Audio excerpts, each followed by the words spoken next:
Good morning, dear students. Today we are going to discuss about the process of oogenesis. इसके पहले lecture में the process of spermatogenesis के बारे में video upload किया जा चुका है। यदि आपने उस वीडियो को नहीं देखा है तो जा करके हमारे जो YouTube चैनल है उसमें आप देख सकते हैं, और यदि आप उसे देखे रहेंगे इस प्रोसेस को समझने में आपको आसानी होगी, क्योंकि दोनों ही रिलेटेड है एक दूसरे से। डिफरेंसेस सिर्फ इतना आता है कि जो oogenesis की प्रोसेस है वो इन एम्ब्रियोनिक स्टेज से ही क्या होती है, स्टार्ट होती है, और स्पर्मेटोजेनेसिस की प्रोसेस कहाँ से स्टार्ट होती है बेटा, प्यूबर्टी स्टेज से। Okay, so let's start the our topic. What is oogenesis?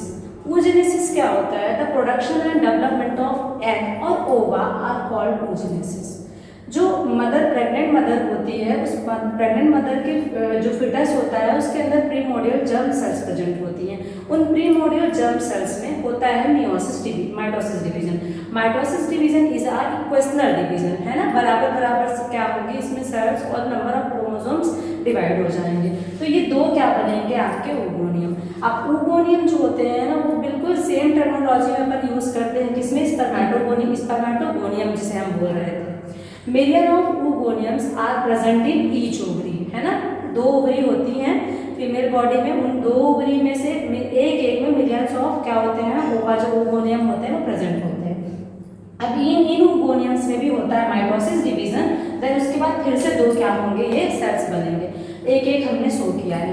अब क्या बनेंगे आपके प्राइमरी oocyte बनेंगे, जिनमें क्या होती है, ये ऐसी पहली सेल होती हैं जिनमें एबिलिटी होती है क्या करने की, एग सेल बनाने की। और ये जो होता है वो मियोसिस फर्स्ट के प्रोफेज में क्या हो जाएगी, आकर के स्टॉप हो जाएगी या अरेस्ट हो जाएगी। अब अगर आपने सेल डिवीजन चैप्टर को अच्छे से पढ़ा है क्लास 11 में तो आपको पता होगा कि मियोसिस फर्स्ट मियोसिस सेकंड के ड्यूरेशन में 8 जो होते हैं वो पूरे के पूरे डिवीजन या फेजेस या स्टेजेस होते हैं, है ना। प्रोफेज हो गया आपका, मेटाफेज, एनाफेज, टीलोफेज फर्स्ट में भी, और सेम टू सेम ऐसा ही मियोसिस सेकंड में भी होगा। मियोसिस फर्स्ट जो होता है वो रिडक्शनल डिवीजन होता है, और मियोसिस जो सेकंड होता है वो इक्वेशनल डिवीजन होता है। अब बच्ची का क्या हो चुका है, ये सारी प्रोसेस जो आपने प्राइमोडियल जर्म सेल से लेकर के पढ़ी और प्राइमरी oocyte जो आपके डेवलप हो चुके हैं, ये इतना सब कुछ इन एम्ब्रियो में ही हो रहा था। अब उस बच्ची का जन्म होता है, ये प्राइमरी oocyte यहीं पे जहाँ पे मियोसिस फर्स्ट में अरेस्ट है वहीं पे रुके रहेंगे।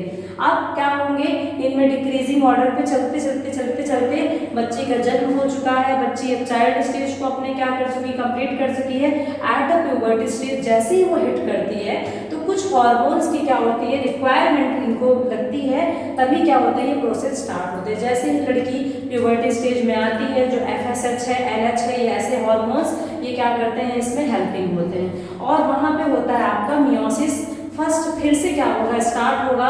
तो अब prophase first second metaphase anaphase सब कुछ कंप्लीट करके सेकेंडरी oocyte बनेगा। सेकेंडरी oocyte के साथ में एक फर्स्ट पोलर बॉडी बनेगी।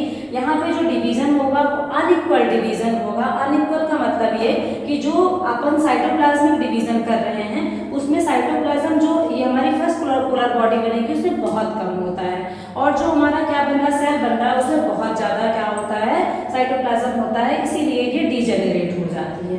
देन उसके बाद ये क्या होंगे, फिर से अरेस्ट हो जाएंगे मेटाफेज किसमें, सेकंड प्रोफेज से इसमें सॉरी मियोसिस सेकंड में आकर के मेटाफेज स्टेज में ये क्या हो जाएंगे, अरेस्ट हो जाएंगे, और वहीं पे ओव्यूलेशन होगा। ओव्यूलेशन का मतलब ये कि रिलीज ऑफ एग और ओवा को ही अपन क्या बोलेंगे, ओव्यूलेशन बोलेंगे। अब यहाँ पे एग और ओवा क्या हो रहा है, रिलीज हो रहा है। यदि उसकी किसी स्पर्म से क्या होती है, मीटिंग होती है, तो क्या हो जाएगा, उसमें जाइगोट बनना स्टार्ट हो जाएगा, और यदि स्पर्म से मीटिंग नहीं होती है तो थ्रू द मेंस्ट्रुअल साइकिल वो एग और ओवा क्या हो जाएगा, फीमेल बॉडी से आउट हो जाएगा। इधर देखते हैं अपन, देखें ये एक ओवरी का ड्रॉ है। इस एक ओवरी के अंदर प्राइमरी oocytes पाए जा रहे हैं। इन प्राइमरी oocytes के चारों तरफ आपको कवरिंग दिख रही है जिन्हें फॉलिकल बोल रहे हैं। इन फॉलिकल्स को ही अपन एक और नाम से जानते हैं जिसे बोलते हैं ग्रैनुलोसल सेल्स। फिर ये क्या है हमारा, इनमें ग्रैनुलोसल सेल्स में कंटिन्यू क्या होगा, ग्रो होगा, और ये बहुत सारी लेयर्स क्या कर लेगा, जनरेट करेगा।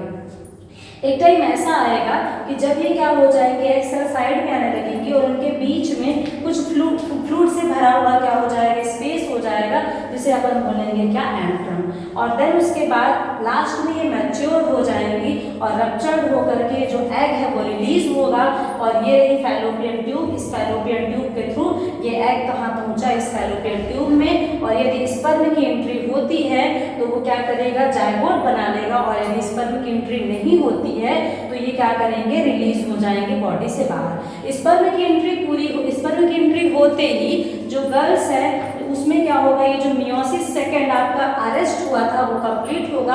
और अगर स्पर्म की एंट्री नहीं हो पाती है ओवा से तो मियोसिस सेकेंड कंप्लीट नहीं होगा।